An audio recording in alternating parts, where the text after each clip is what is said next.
timmar kan görs podcast.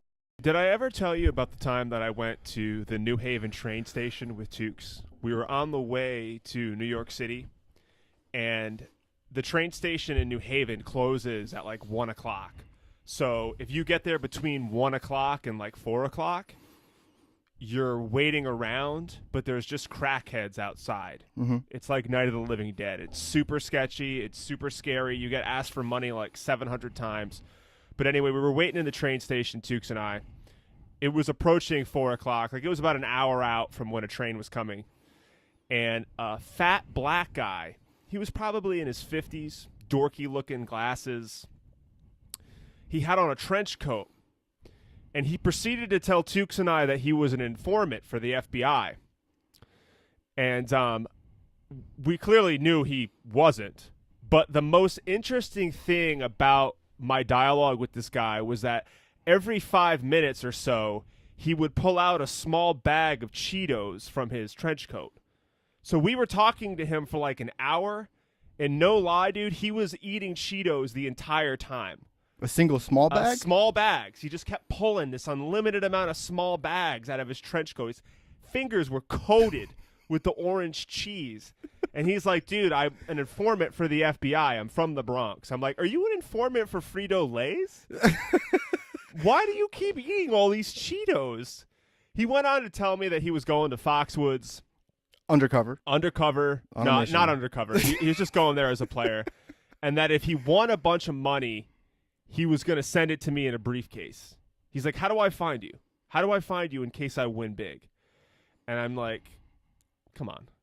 You didn't give him your address. I didn't give him anything. What am I going to... I didn't even ask him for a bag of Cheetos, which I should have done. I mean, really, dude, it's so funny to talk with somebody, and then he'd like, hang on, sorry. And he'd like reach in and grab a... Dude, he grabbed like so many... It never stopped. It never stopped. So just little bags of Cheetos constantly, man. So you missed out. I think the FBI was paying this dude Dude, Cheetos. I think that's the perfect cover. He's an FBI informant, just gets paid in Cheetos. Really think about how easy it is for the FBI, because you can take you could take a guy like that. Like, let's say you want to do like a drug sting operation, and the dude said he was from the Bronx, right? Mm-hmm. So it's very plausible that in his building in the Bronx, there were dudes selling a lot of drugs. Oh yeah, right. So all you have to do is like find a guy who's like not all there mentally, just enough to where he can tell you what he hears or what he sees. Are there a lot of guys coming in and out of there? Does it look like they're selling drugs? You don't need much of an IQ to say that. And his IQ's low enough where you can pay him in Cheetos. And his IQ's low enough, right, where you can pay. Oh, interference. Sorry, I got to move this because I can't. I'm like trying to look at you, and it's like not working out. So you missed out on Cheetos and possible casino winnings. $500,000. The guy won $1 million. I hope he won a bunch of money and spent it all on Cheetos. On top of being paid in Cheetos. He's just got this on top Cheeto. of that, yeah. You know another thing I was thinking about, too? I barely graduated high school. Oh, I'm with you there, brother. I had to go to summer school to graduate. Like, my senior year, I had this accounting class, and I needed to pass it to graduate. And I think I got like a 50-something. I basically got an F. Yeah. So they alerted my mom that I wasn't going to be able to walk at graduation. And this was like just 2 weeks before freaking graduation. How'd she take that? So my mom calls me. She's crying. Dude, I thought someone died. She was screaming, dude, like uncontrollable emotion. Not like a disappointment, like you didn't graduate. Like I thought someone died. Like, Joshua! Like, dude, like nutso shit. Like, crazy emotion from her. Like, I couldn't believe it. And I'm like, Mom, calm down. Calm down. It's going to be okay. And she's like, no, Joshua, no. And I'm like, okay. So I talked to a guidance counselor who I liked, and he basically told me it's a half a credit. You're short a half a credit. So you can go to summer school and take this bogus like history class or whatever, some bullshit thing, and we can, allow you to graduate, but you can't walk. You're still not allowed to walk. You'll get you won't get a GED. You'll get your high school diploma at the end of but summer. It'll be at the end of summer. It'll be in August. So I'm like, all right. I mean, whatever. So the summer school class that I had to go to was run by two sports coaches, like a football coach and I think like a track coach or something. And I played basketball. So I was already in favor with these guys. They basically had a private conversation with me where they were like, "Hey, Josh, brush your teeth, show up every day, we'll pass you." So it was me. And like I'm trying not to like be racially whatever. I can't believe I even have to preface this by saying that. But most of the kids were Hispanic that were in this class. Like they were just like the fuck ups, the criminal. Like they were the kids who they'd get yelled at for like rolling dice in the hallway, like straight up. Like they were just straight up. Probably didn't belong in high school. I don't know what the fuck happened to them, but I'm pretty sure they're not contributing members of society. So it was me. And all these Hispanic kids and kids that listen to like hardcore rap and they're like very aggressive and confrontational. And we were all in a computer room for this class. And they would get yelled at for playing their music. And this is where I was first cognizant of white privilege. I knew that I wouldn't get yelled at for listening to the music I wanted to listen to. So I started to play stuff that would annoy everybody. Like, because they would annoy me. Like, they listened to bad rap. I don't even know who they were listening to. I love hip-hop. Like, they were listening to fucking stuff. garbage. And I had enough of it. So I grabbed, like, the Bee Gees. And I'm not talking about, like, the Bee Gees Saturday Night Fever. Like, some Bee Gees songs, they annoyed me. Yeah. Like, I wanted to stick a fork in my eye. Like, they are bad. Like, like falsetto, obnoxious falsettos, dude. Obnoxious. Like, dude, really... Listen to some Bee Gees, like the less popular like the stuff. B-cuts? I bet you any money you cannot tolerate it. Anyway, I would crank it. I would crank the most obnoxious Bee Gees falsetto stuff, and all the kids would get so mad at me, and they'd be like, "Tell Josh to stop playing that." Teachers and like, they nope, wouldn't. nope. They would let me play it because I think it was kind of like they enjoyed me getting back at them. And by default, they were getting back at the kids because the kids would try to listen to like really bad rap. I'm sure they were sick of it. The teachers So I probably hated it. blasted that the whole time. And the requirement for me to graduate, dude, I had to write one page on every single United States president up to that point, which would conclude at George W. Bush. So 40 because this whatever was pages. 2004. And all I did was copy paste from the internet, all 50 pages. I didn't write a single word. I would literally go in, okay, James Garfield, that's fine. And I would find James Garfield stuff, and I would copy it, and then I would just paste it into the Word document. Because no one's checking. Fucking who's checking that, dude? No one's checking that. So it was 50 pages of just copy paste, and I graduated. I graduated in August, and after I got my diploma, my mom like rented one or bought me a cap and gown, and we went to Sears. Took photos. And she took like a graduation style photo of me at Sears in late August of 2004, and I ended up graduating high school. Congratulations, dude! And your mom got her picture. And it didn't matter. It didn't matter that I graduated. And if I could tell something to kids who are in high school now, I would say, dude, it doesn't fucking matter. No. It doesn't matter at all. All the kids who got good grades, I look back on it and they're idiots. They're not even smart. I'll tell you what's sad about this country is I graduated high school with like a 1.8 GPA. I am smarter than most of the people in this country. Like I'm up there in percentage as far as common. Like I have an exalted common sense. I'm curious. I'm willing to question my own ideas and my own beliefs. So it makes it so I'm never stuck in my ways. I'm always willing to transition. Mm-hmm. Very versatile mindset. And I had no education. And these people that did have it, I just think what I'm getting at is even if you took the American public education system seriously, you're still an idiot. I think I won because I didn't take it seriously. I stepped back after graduation and I said to myself, this whole exercise of going to high school was just a waste of my time. Yeah. And not only that, but what did we really learn? There was no skills to be learned. It was like senior year and I'm in a civics class learning about like Thomas Jefferson. Who the fuck cares?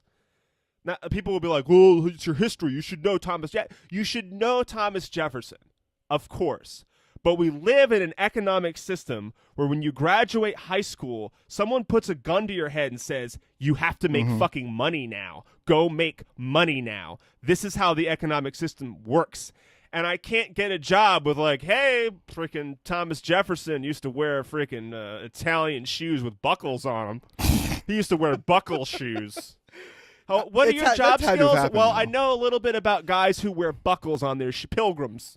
Pilgrim era. I have a solid foundational knowledge of Pilgrim era. That's had to have happened, though. You know how the universe works. There has to be one guy during a job interview that brought up the Pilgrim buckle shoes, and the interviewer's like, you know what? I like the cut of your jib.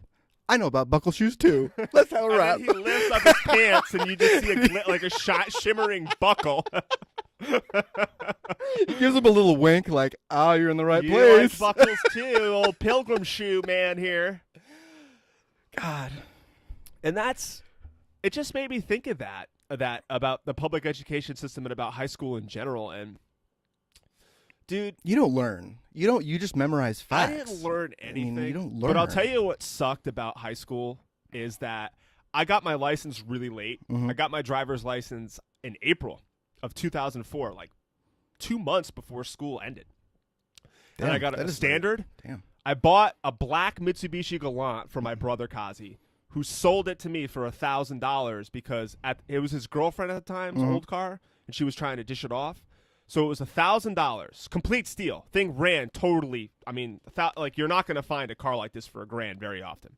So I bought it, but I didn't know how to drive, let alone how to drive standard. No, wow. But I didn't know how to drive. I need to tell you this. Like, it's not hard to pass. My mom took me. This is my driving education. My mom took me out one day. Okay, there you go. That's all. She took me out driving in an automatic, her car, one day. And by one day, I mean like an hour and a half. That's all I did. Got my license, and then I had to drive stick. But I was learning how to drive it while I was driving. So there was an incident where, like, for instance, for like the first 3 weeks that I had it, I was stalling all that, like getting into like really sketchy situations out on the road where I shouldn't have been driving at all. One time I was driving, so the high school, you have to go up a hill to get up into the parking lot. And I would get really scared about stalling. So I would like floor it. So I would like screech out all the time, right? Because I didn't want to stall it, so I'd overcompensate on the gas pedal. So I would be peeling out all the time dude, early in the morning. Like one time I peeled out at like we had to be there for like 7 or 7:30, and I was there a little earlier, like 6:50 or something. And I peeled out up the hill, and people were looking at me like, "What the fuck is this guy's problem?" It's so early in the morning. People are drinking coffee, looking at me like, "You're a fucking douche, dude." So unnecessary. Like we're all just groggy-eyed, and you're rooting, waiting, and I'm fucking, and I'm just looking like, dude, I didn't mean to do it, man. I'm sorry. I could just see you like leaning out the window. I just wouldn't look at anybody. I would like not make. I'd be so embarrassed that I would park and just not make eye contact with anybody. And then aside from the peeling out once in a while, there were times when I'd stall. So people would just be like, look at this guy, he's stalling. He doesn't learn how to drive stick, asshole, like stuff like that. And it's like, I know who you are, dude. You're fucking John. I'm gonna see you. You're in my third period class, dude. I'm gonna confront you about yelling at me, you douche. That is pretty funny though. So I had to do that for a while and drive stick. So the first time you got the car, how did it get from where you bought it to where you live? Who drove it? My mom. My mom drives stick. See, my mom is a great driver. My mom has like the best handwriting. She used to get awards for penmanship. My mom's cursive is unbelievable. It's like robotic. Like it's so clean. And you know me, I write like a serial killer. I've had teachers tell me that my handwriting is so bad, I thought you were retarded. Now I hate, the word retarded is not a great word. My mom works with the mentally disabled. I'm not for it, but that is the word they use to describe my handwriting. They said, I thought you were retarded. That's how bad my handwriting is. And it just so happens, in addition to the bad handwriting, when I first got my license, I was not a good driver. Not in a sense that like I couldn't drive, but I guess with stick. I just had no business. Especially that shouldn't be your first. No, and that's dude, hard. I didn't know how to drive. I had like an hour and a half of wheel time. I should not have been in a standard vehicle. Not at all. My dad tried to pull the same thing. We had a Mazda 626 GT Turbo, and he tried to teach me stick on it, and you pop the clutch, and I stall the car. It's like, Dad, I don't know how to drive with just the wheel and the pedals. Now I you're- learned though now the you're trial by throwing fire this? thing works. So like Well, if by you the survive time it, I thought we were by going to the die. time I was supposed to graduate high school, Then you were peeling out on purpose. I was you were peeling like, out on woo! purpose. Yeah! I was definitely peeling out on purpose. Making eye contact. Listening to a lot of metal in my car. A Like lot of what? kill Back switching. then? I think at the time of senior year of high school, I was listening to a lot of Kill Switch Engage, a lot of Finch, a lot of Newfound Glory, Census Fail. The Used. I remember having that conversation with you. But I was also listening to a lot of good hip hop too, though. Listening to a lot of Jadakiss and all that good stuff, all that good East Coast stuff, a lot of Jay-Z. But what I'm getting at, dude, is my high school career. It was such a joke. Like, there's only a few things I remember about high school, and they were all pranks and me getting in trouble. I told you one time I did a death metal scream in the hallway. Yep. Teacher flipped out on me, got suspended. Then there was a time when I was working at Chuck E. Cheese. I would fix the machines, but I'd also get in the rat suit for birthday parties and dance around. So anyway, the prizes that you use your tickets for, right? They had a bunch of Veggie Tales stickers. Okay. And they were really quality stickers in that they were like thick. Okay. They were like like if you feel them when you put them down, they were like bumps. Okay. But they were so hard to to take off. Oh, they would just tear. Dude, biggest pain in they the ass. were hard as fuck to remove. And me, Rotten Tooth, Tukes, and a couple other people who worked at Chuck E. Cheese, we stole a bunch of those VeggieTale stickers, a bunch of Pirate Larry. There's a character called Pirate Larry. You don't have to explain VeggieTales to hundreds me, of buddy. Pirate Larry stickers. And we were putting them all over the walls of the school, like in the bathrooms, on lockers. And it got so bad that at the end of a school day, the janitor came on the announcements and said, whoever is putting these fucking stickers all over the place, they need to stop. It's becoming a serious problem. Because like I told you, they're really hard to get off. Wasting so much And of course time. I felt like a dick because I just meant to have fun. And now that I'm cognizant of the fact, like I'm really inconveniencing some dude who's just trying to do his job, I felt like a piece of shit. So we stopped. And no one ever found out it was us. I remember that. I also, what else? Oh, I used to fill, I can't remember whose locker it was. I don't think it was Tukes. I think it might have been this kid, Jeff Giovanni. One of my friends had a locker that was not near ours. They got there's like a senior hallway. Maybe it was a kid who was a junior. Maybe it was Jeff Bennett. So all the grades, their lockers were near those grades, like senior locker hall. Then this is the locker hall for the freshmen. You know, it's obvious. You want to keep them near each other, right? There was one dude who was like where the juniors were across the school, and I would fill his locker up with shit. I knew his combination. Oh, okay. I was in a band at the time, and he was the bass player. So I think it was Jeff Bennett. Anyway, Jeff, we would put stuff his locker full of Fruit Loops and cereals and toilet paper, and he would pretend to be pissed, but he wasn't really pissed. And I remember him opening the locker and all his cereal coming out. And those are the things that stay with me. I can't tell you anything else I learned. Math, no, not a thing. I can't even tell you Thomas Jefferson's buckle shoes. Like, I can't tell you anything about that either. I literally learned nothing. I played basketball. I would party on the weekends. And that's it. Meanwhile, South Korean kids work 12 hours a day. Yeah. And we barely can make it through an entire day of school without wanting to blow your brains out. What about you? What was your high school situation I like? was in the same. I was in the same boat. I almost didn't graduate. I failed my psychology class senior year, and I had to go in and grovel to her to pass me so I could graduate. And she was a good woman. She What kind of pranks did you pull in high school? Did people like you? I don't know. That's such a hard question. Holy crap! I don't know if people like me, but we had fun though. We would skateboard in the hallways. We thought we were cool. We'd grab our boards and try to do tricks, and sometimes eat shit in front of everybody, which was also pretty comical. We did the bug thing for senior prank. We took the art teacher's bug, and we put it up on the roof of the gym. That was kind of fun. He was pissed. This is weird. We had an elevator. I think it was just a freight elevator that went from the basement to the gymnasium, and I don't know how somebody had a cow. They seriously put a cow on the elevator, And apparently it was just a pain in the ass to get off. I guess you can't back a cow up, or you're not supposed to get behind a cow, but it was like in the elevator for like half of the year. That was kind of fun. And then, oh God, I remember in 7th grade. Dude, do you remember like if you were to go to the bathroom during class and you saw somebody like in the bathroom, like during break, it's like, oh, hey, what's up, dude? Like, Yeah, hey, it was awesome. Yeah. It was awesome when Yeah. you saw a friend in the bathroom. You're like, yeah. yeah, this is awesome. Yeah. No, I do. So I was taking a pee and a friend walked in and I'm like, hey, what's up, dude? Fucking awesome. And he's like, yo, man, I'm gonna smoke up like cigarettes. And I'm like, oh, well, I'm gonna go back to class 'cause I don't want to get mixed up in all that. I was a little goody two shoes in 7th grade. And as I'm walking down the hallway, the janitor is walking up and he's got this look on his face. He's like looking past me, like super confused. And I look back and there's just smoke billowing out of the bathroom. And so he saw me come out of the bathroom I thought it was and you. thought it was me. And You should have just been like, just fucking go in there, dude. I did. I was like, go in there. It was fucking this other kid. I didn't rat him out, but it was a whole big deal. Yes, like you did.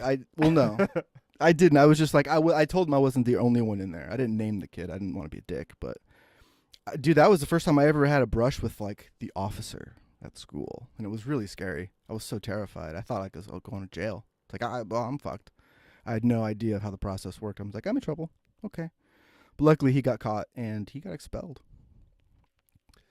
What kind of, like, my high school, the quality of I don't know what yours was like. I'll definitely ask you about that in a second. But my high school is known to be a high school for people who are not very bright. And to sort of underscore that point, so there was a big story about a fight club. There was a teacher in a high school that was running a fight club with his students, and he got caught, and it came out, and it became national news. Mm-hmm. I went to that high school that had the fight club. That's so funny. I went to the fight club high school. Explain how it came out, because that's a funny story. I don't know how the fight club came out, because this is like recent. This is like this past year Yeah. that the story came out. I wasn't there for that, but no one was surprised. Like, Montville is a high school that it's a very in the sticks, podunk. Mm-hmm. It's in the same town as Mohegan Sun, the casino, so that absorbs most of the kids that graduate. Mm-hmm. So there's not a lot of shooting for the stars there. It's kind of like, well, if your dad was a construction worker, you'll go do that. Mm-hmm. But chances are you'll just work at one of the casinos because you're not talented and you have no skills and you're just a fucking sheep like everyone else. So you'll go do that. But it was a white trash, definitely like a white trash high school that I went to. So that's the kind of institution that I didn't graduate. I didn't get to walk. I graduated with a 1.8 GPA in a high school where it probably wasn't too difficult to get perfect marks. Yeah. Looking back on it, I'm like, I should have got perfect marks, but who cares? I was playing in a band. The thing was I was exploring what meant something to me. So, like, I was singing in a metal band, then I was singing in a pop punk band, and then I started doing, like, vocal warm-ups and got into singing and trying to write lyrics and really into music. And I was just trying to discover who I was and what made me passionate, because up until senior year of high school, I was just passionate about basketball. And unfortunately, there was no shot for me ever playing professionally in any universe. No, unfortunately. So, but I was one of those single-minded, like very like one-track minded, like when I get something, I'm all in. Mm-hmm. I'm not one of those people that go shallow. I fall in love with something, one thing, and I go all the way with it. It's not a hobby. It's an obsession. And that's what I did with music. And high school the other thing about my senior year of high school is I was interning with a gym teacher at a middle school in Lisbon, Connecticut. So most of the week, I would be at a middle school with kids. Oh, that's like cool. teaching them how to play basketball, kickball, all that stuff. That'd be so fun. that was really cool. But for some reason, I was in a bad place mentally senior year of high school. You know, my dad was doing a lot of heroin, and I had to move in with a friend for a little while. So I just wasn't in a good place to recognize opportunities that I had. So I just kind of didn't care about high school at all. Yeah. And I don't know how you felt about that. Same. Not the same as you, but yeah, dude, high school was just for socializing. I didn't really see the value of an education because the people who excelled around me, like, it wasn't anything special. I didn't see anybody that I was like, but that was my own fault because there were cool people there, and I do have friends. I mean, I have friends that are so good that you're friends now, like Pat and stuff. Yeah. You know, so like those relationships are super important. But what did you think you were going to do after high school? I had no idea. That was the thing. everybody would ask, well, what are you going to do? What are you going to do? And I never had that, like, I'm going to do this. Because when I grew up, it was like, with my parents. I know what you said. Somebody was like, Mark, what are you going to do after high school? And you said, well, I'm going to make a podcast about my bad heroin addiction at some point. At some point. In 18 years, that's what I'm going to do. No, I did. I honestly, when I left Jimmy's Pizzeria, shout out to Jimmy's in Chicago, in Gurnee, Illinois, I wanted to be a movie producer, but I didn't know what that meant. I thought a producer was the guy who came up with the ideas. Like, I didn't know there's like writers and directors and creative. So I remember I left there. Like, I wanted to be involved with like film somehow, but like in my family that wasn't going to cut it. Like, my parents, like, that's not a thing that is going to work. That's a hobby. That's a hobby. Don't get too serious about it. I'll tell you the cool thing about my upbringing was that no one expected anything out of me. Mm-hmm. So there was no expectations. So any curiosity that came about in my life, everyone was supportive because they're like, well, shit, at least he cares about something. We thought he was going to be a fucking, like, dude, no one had high hopes for me. Like, my whole family had sort of given up on me. Not like in an overt way where they're like saying that they've given up on me, but it was kind of more like, well, at least he's doing something. He's alive. Yeah. Like they thought that I was going to be a drug addict or just a loser with no ambition. And dude, so after I graduated high school in August, my mindset completely changed. And this is the danger of the social structure of high school. I just think I didn't like the social structure. I didn't like the sheep mentality. Mm-hmm. Once somebody explained to me what community college was and that I drive there and that I pick my own courses and that I take my own personal initiative to learn and I can choose a major instead of learning about belt buckle, Thomas pilgrim Jefferson shoes. stuff. That it's just like, what does this matter? Once I realized that I had a little bit of my own independence and I could learn what I wanted to, my mindset changed. And I remember a really profound moment I had with my mom where I was about to register for Three Rivers Community College in August. And I didn't know if I was going to go to college or not because you and I were bellhops at the time. Yeah. I was making crazy money, dude. I was working 3 days a week, and I'm so not even good. going to say what I was making. But, dude, we were making hundreds of dollars. way more money than we should have been making. I was already making probably making more money than my dad as a union construction worker, and he's making good money. Mm-hmm. And I was definitely making more money than my mom. So I just didn't really know what the point of education was. So I went to the community college and I thought about registering and I was like on the fence about it. And my mom said to me, she said, Joshua, I'd like to think of you as a little more than just some guy who carries people's luggage. Oof. And she wasn't trying to be mean. And I thought to myself, I'm like, you know what, Mom? You're right. I probably should get an education and aspire to be more than just some dude who carries a suitcase for money at a hotel. So I ended up, registering for a community college, and I ended up thriving in that environment where I felt more like an individual and I didn't feel like part of the fixtures on the wall, like in high school, where everybody was the sheep thing, the social structure. Everybody became one. Like the individualism wasn't there. Yeah. Like it was we all go to these classes that were basically chosen for us. I guess if you were a really smart kid, they let you pick classes, but I wasn't one of them. So it's just, I go to school and there's a stupid class that I have to go to. Doesn't matter whether I like it or not. And I changed a lot. Like a very weird, my mom was like super weirded out. Like where did this come from? Like just a complete 180 change. And I became very curious, and I met you, and you're a curious guy, and I became just, other than the bodybuilding phase, I would say that I had a pretty cerebral post-high school life. Well, that's how I knew that we were going to be friends, is when we took that class together, the computer programs class, the Word documents and the PowerPoint. And the very last day, we do our PowerPoint presentations. I go second to last, and I forgot what I did, something stupid. But the best part about what you did is you did one on bodybuilding and probably used, 50 ridiculous bodybuilding posing pictures, like just the sausage hanging out almost. Yeah. And you weirded out the teacher so much that he just, after you showed it to him, he just looked down and he's like, all right. Yeah, I remember him shaking his head. The thing was, though, I think my PowerPoint presentation was for that class, the final. I did like the 15 greatest bodybuilders of all time.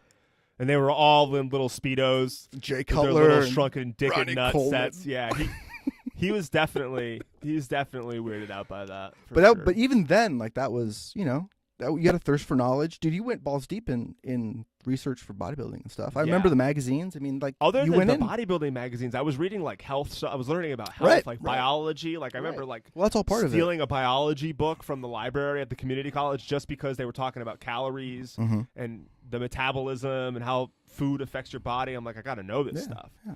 So I became really immersed. And then I realized it was just a stupid waste of time. I was tired of grunting in the mirror. Getting your pose Gorilla down. with nips. Getting oiled That's what up. Cav and I called it. When you grunt and you catch yourself making an ugly face in the mirror, we called it gorilla with nips. Because our shirts would be tight and our nipples would poke through, and you just have some ugly gorilla face. But that's how that went down. Yeah, but you still learned. I mean, it was awesome. It was a good phase. Do you remember when I started working at Foxwoods and you were training me, and we would just make fun of everybody we worked with? And it sounds harsh, but we worked with people Some characters who you and me knew, okay, we're going to do our jobs. We're going to be good to our customers. We're going to take pride in what we do in a sense that we're going to do what we do well, but I'm not going to treat this like we're astrophysicists. Yeah. And everybody else treated being a bellman like it was some higher art form. It's like, dude, you literally Carry bags. You put bags on a cart and you push the cart to an elevator. You look at, here's a sheet of paper with the room number. You hit the floor number and you go to the room and give them their bags. Why are you treating this like it's some kind of science? It's not. And people would take it so seriously. And we became even more irreverent in the face of that. Yes, we did. So, like, when people would leave, we would, like, take their flashlight, and then we'd take ice buckets and roll them like we were bowling and smash the flashlights over. Dude, my favorite was when they had, like, the gymnastic tournaments or whatever, and everybody would check the trophies. And my God, remember? We'd set them up in the back and pose with them. Like, yeah, so Mark and I would, when people would have these tournaments, like martial arts tournaments, there would be a check-in at the bell closet. And usually there would be like 100 trophies. Yeah, just all the trophies. Like all the trophies for the tournament. And Mark and I would line up all the trophies and we would pose down in front of them and take pictures. Like we won something, like we were champions. You know what I mean? Dude, those were fun days. Oh, God. That job, though, the experiences that we had at that job with celebrities and just seeing as many people as we did. I'm looking back on it, and most people aren't going to have that kind of experience. You get keyed into like human behavior because we saw so many different people. Like you could almost smell coming into a room what the vibe is. You already can like feel like, okay, these people are this way or this way. If it's 120 degrees, you're walking into an elderly man's room. Yeah. Remember the old people would set the room in the summer to like 120 degrees, and you'd walk in and be like, "What is going on in here, dude?" Yeah. What was up with that? Or the ones that smell like they would use. I hated this when they would use the bathroom first thing. Like they take a huge shit, so you have to bring in the bags. And you smell. You take oh God. It's like, dude, I'm coming up. Wait 10 minutes. Sometimes they take monstrous shits that stunk really bad, and you're like, dude, like wait. At least close the fucking door. You know what I mean? And I'm not gonna close it. It's so rude. It's like, I'm gonna close your door because it smells like shit in here, sir. I should have done that. Just like look at him in the eye, like you fucking disgusting pig with your shits. Dude, back in my bodybuilding days, I would go in there sometimes, and there'd be bachelorette parties. Is that with the girls? And they would think that I was the stripper. Sometimes they would think, and I'm like, no, I'm a bellman. They're like, and some of them would be like, no, you're not. You're the stripper. It's like, no, your bags are right there. I'm not the stripper. I'm flattered that you think that I could be a male stripper, but I am not your stripper. Did you ever have the urge to like give in and do it? No. The only time I ever hooked up with anybody at the hotel was when you winged me on the Kenny Rogers, the backup singer. But I got a lot of advances, and I just couldn't. Dude, I'm just not a pig. I can't fuck people that I don't know their name. Like the only time I did that was the Kenny Rogers backup singer, and after I hooked up with her, my ex-girlfriend called me, like 2 hours after I'm back in my car from the hotel, and I had hooked up with her, and my ex-girlfriend was like, Josh, We should get back together. I miss you. And it was super heavy. And it just made me, I like being in relationships and hooking up with people in my, like, I don't feel good. It doesn't make me feel good. Like just stacking? fucking people. Yeah. I don't like it because I'm really cognizant of other people's emotions. And there's no such thing. I mean, some people, but I don't want to fuck those people. Those people that could just fuck you and then just disassociate themselves from you weird. immediately. That's weird. I'm sorry. I don't want to know you. You're weird. You're a psychopath. But most people, they have feelings. You can't just fuck them because there's a weird, okay, we're done with that. Now there's this vibe between you and I. It's like, and I don't like it. I don't like that shit. I don't like that shit. So I didn't. And there was a lot of opportunities. Usually what would happen, I mean, even you told me you'd get hit on. We all got hit on all the time. We all did. They're all drunk and horny. It just and, happens. And a lot of the time it would be when you were leaving the room. Like for me, when I'm about to close the door is when they'd make some very sexually provocative comment. And I just shut the door. I'd just be like, all right. Yep. Or they come out with, do I just call down and have you come back up? Yeah. Mm-hmm. It's like, no. Are you going to bring me my towels? Actually, no, it's going to be an old man bringing you your towels, you stinky, stinky, stinky broad. I can smell the desperation in this room. That was the worst, was the bachelorette parties. The first person who would check in, like the one who was heading up the bachelorette party or whatever, because they were like so desperate to have a good time. They're always like, hey, do you want to come back up afterwards? We can bring some of your friends. It's like, lady, you're like, come on. I got to take a piss real quick. I'll be right back. Plug our sponsor. I don't know who the sponsor is. I think you're the only one who knows. Well, I don't want to blow your mind. Or so anything. I'm going to go take a leak. Plug our sponsor because someone's got to keep the lights on. Keep the lights on. That's actually kind of funny. Our sponsor is Motel 6. Tom Bodette, we're going to leave the light on for you. Now, Motel 6 is interesting because when you want a nice sleep and the bugs that crawl on your skin in your dreams actually crawling on your skin in real life, Motel 6 is a fantastic choice. Not many places consider a continental breakfast to be 3 pieces of toast, but Motel 6 does. And it's interesting. They leave the light on for you because of the roach problem. They turn the lights off. Your bed's going to be covered in roaches. Doesn't set up a good, warm feeling. It's not something you come home to. So we're going to leave the light on for you because also you got to find the place. That was a terrible joke. Jesus. Where am I going with this one? God, sometimes you fail in life and you just don't know what you're doing. This is where I am right now. But Tom Bodette, he's going to leave the light on for you because, let's be honest, he might molest you and he wants to be able to see what he's doing. Motel 6, when you want to have a terrible night's sleep. Tom Bodette from Motel 6. Oh, is it John Bodette? Isn't it Tom Bodette? Tom Bodette? Bob Bodette? Oh, shit. Shout out to Tom Bodette. He's our sponsor, right? It was Motel 6, but I think it should be Tom Bodette. He's going to leave the light on for us. Motel 6 is the kind of place you hop into the bed and you say to yourself, is this crabs or bed bugs? Motel 6, the kind of place where you might open a drawer and find a Bible with some razor blades inside, hidden. You might find a shank. You might find a bloody trail that leads to the shower. Definitely white powder on the Bible from when they were cutting up the lines. They were cutting up lines. Yeah. Motel 6, though, I don't know. What do you want? It's super cheap. If you're going there, then, you're probably facing economic hardship or you're trying to have sex with somebody you shouldn't be. And in either case, step your fucking game up. Get a second job or get better taste when it comes to women. I don't know. Hotel 6 should be called Hotel 69. Ooh. I missed Should that they one. just I do that? missed that one. Holy shit. Hotel 69. That's what it's all about. Dude, that's our new hotel. Fuck them. Fuck Hotel 6. Let's just do our own thing. Our shit's hotel. Yeah. So is this episode sponsored by Hotel 69? Of course it is.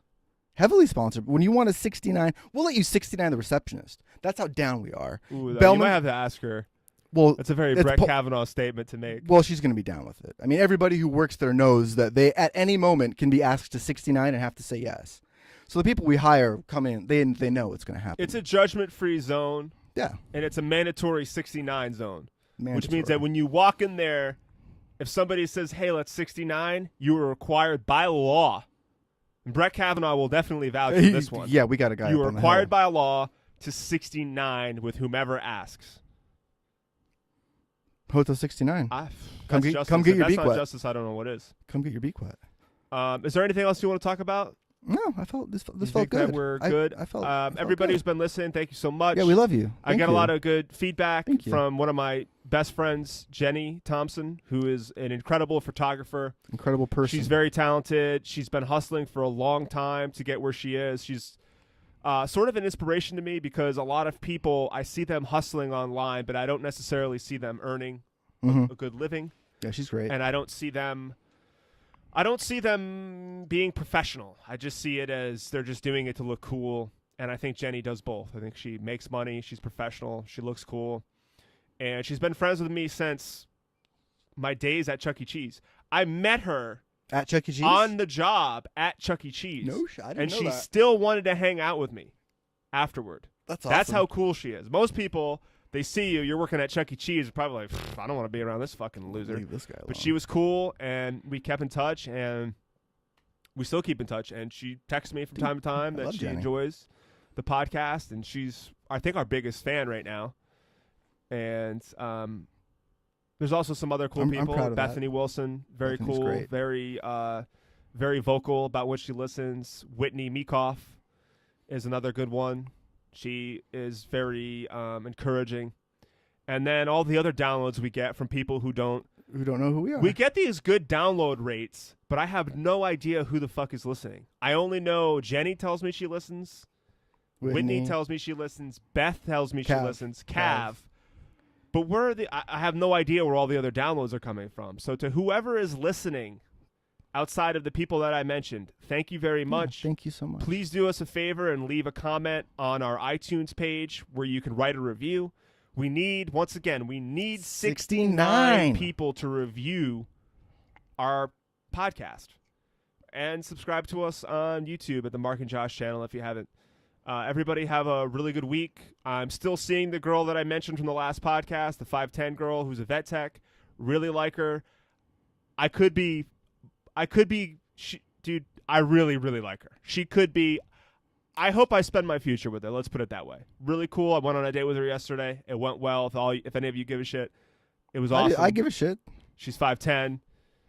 I could definitely have a kid with her that makes it to the NBA one day or the WNBA. Or maybe they're paralyzed somehow and turn them into a wheelchair, like a professional wheelchair basketball player.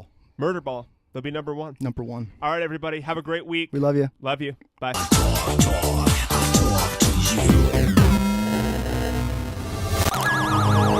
Det är Mark and Josh podcast.